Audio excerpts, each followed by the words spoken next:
नमस्कार, एबीपी गंगा के digital bulletin में आपका स्वागत है। मैं हूं नीरज श्रीवास्तव और बात करते हैं गोरखपुर की प्रमुख खबरों की। सबसे पहली खबर गोरखपुर फैजाबाद खंड स्नातक निर्वाचन से जुड़ी हुई है। चूंकि मतगणना चल रही थी, कल से ही मतगणना पूरी रात चली है और इस मतगणना का जो परिणाम आया है वो काफी भाजपा के पक्ष में आया। और जो चौथी बार जो प्रत्याशी रहे हैं भाजपा से देवेंद्र प्रताप सिंह, उन्होंने जीत हासिल की है और समाजवादी पार्टी के करुणाकांत मौर्य को उन्होंने शिकस्त दी है। 17,455 मतों के अंतर से उन्होंने जीत हासिल की है और लगभग 24 प्रत्याशी चुनाव मैदान में थे और कांटे की टक्कर रही है समाजवादी पार्टी के। और जो 8 चक्र हुए हैं उसमें तमाम उतार चढ़ाव चलता रहा, लेकिन भारतीय जनता पार्टी के जो प्रत्याशी हैं उन्होंने जीत हासिल कर चौथी बार ये रिकॉर्ड कायम कर लोगों को चौंका दिया है। दूसरी खबर बजट से जुड़ी हुई है। चूंकि पूर्वोत्तर रेलवे को भी इसमें सौगात मिली है और लगभग 7,000 करोड़ से अधिक रुपए मिले हैं पूर्वोत्तर रेलवे को। इसमें तमाम विकास के कार्य होने हैं, जैसे जो रेलवे स्टेशन है, कई रेलवे स्टेशन का फिर से पुनर्निर्माण होना है और उनको नया कर देना है नए तरीके से। और सबसे बड़ी बात यह है कि इन स्टेशनों का जो स्वरूप होगा, उस शहर से जो धार्मिक और जो सांस्कृतिक जो धरोहर होगी उसकी छवि उसमें दिखाई देनी है। जैसे कि गोरखपुर रेलवे स्टेशन है तो गोरखपुर का गोरखनाथ मंदिर और दूसरी तरफ गीता प्रेस, विश्व प्रसिद्ध गीता प्रेस है। गीता प्रेस की जो छवि है वो दोनों तरफ का जो गेट होगा उसमें दिखेगा। इसी तरह तमाम स्टेशनों को डेवलप किया जाना है।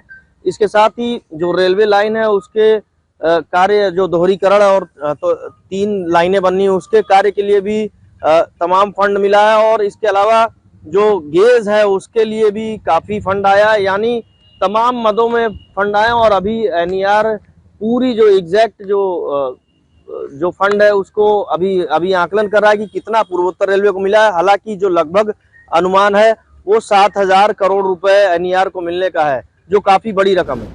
तीसरी खबर सौगात से जुड़ी हुई है। चूंकि गोरखपुर के सांसद रवि किशन शुक्ला ने एक तोहफा दिया है गोरखपुर के लोगों को। गोरखपुर से जो जंगल कौड़िया से सोनौली बाईपास है उसको स्वीकृति मिल गई है और इसी वित्तीय वर्ष में इसका काम भी शुरू हो जाएगा। और सबसे बड़ी बात यह है कि नितिन गडकरी ने खुद पत्र सौंपा है रवि किशन सांसद जो है उनको, और ये विश्वास दिलाया कि जल्दी काम शुरू होगा 4 लेन जो बाईपास है उसका। और इससे फायदा ये होगा कि जो दूरी है वो कम हो जाएगी। चूंकि सोनौली महाराजगंज जिले में आता है और नेपाल का अंतिम छोर है यानी बॉर्डर है, तो जो गोरखपुर से 90 से 100 किलोमीटर की दूरी है उसको तय करने में लगभग 2 घंटे लगते हैं। काफी कम समय लगेगा और जो भी लोग बाहर से आने वाले हैं उनको भी शहर के अंदर नहीं आना पड़ेगा। और जो बाईपास है उससे निकलकर वे काफी कम समय में जा सकते हैं और खासकर नेपाल जाने वाले जो सैलानी हैं उनके लिए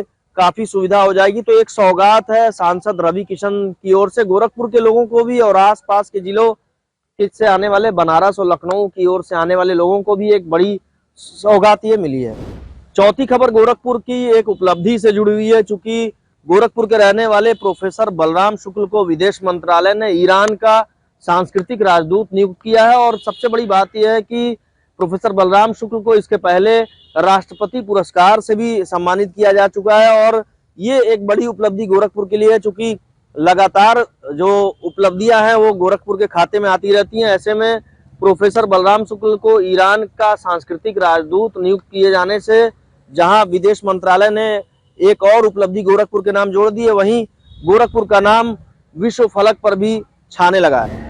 पांचवी खबर अपराध से जुड़ी हुई है। चूंकि गोरखपुर के दक्षिणी जो ग्रामीण इलाका है वहां पर एक शिक्षक जो ट्यूशन पढ़ाने जाता था 12 साल की छात्रा को, उसके साथ गलत हरकत उसने की और यही वजह है कि 24 घंटे के अंदर ही पुलिस ने उसे गिरफ्तार करके उसके खिलाफ चार्जशीट भी फाइल कर दी है। उसके खिलाफ रेप सहित जो पास्को एक्ट की धारा होती है उसमें केस दर्ज किया गया है। और बताया जा रहा है कि कुशीनगर की रहने वाली एक महिला थी जिसके पति की पहले ही मौत हो चुकी है, उसकी 12 साल की बेटी को ट्यूशन पढ़ाने के लिए एक शिक्षक को रखा गया था और इस धीरेन्द्र प्रताप सिंह नाम के शिक्षक ने जो बच्ची है उसके साथ गलत हरकत करने की कोशिश की। और चूंकि वो बच्ची इस चीज से अनजान रही है, लेकिन हालांकि उसने अपनी माँ से इसकी शिकायत की और उसके बाद माँ ने अपने भतीजे और एक पड़ोसी युवक की मदद से इस शिक्षक को रंगे हाथ गिरफ्तार किया और उसके बाद इसे पुलिस को सौंप दिया गया। पुलिस ने भी त्वरित कार्रवाई करते हुए 24 घंटे के अंदर इस मामले में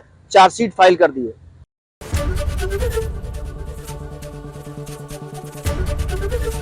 एबीपी गंगा, खबर आपकी, जुबान आपकी।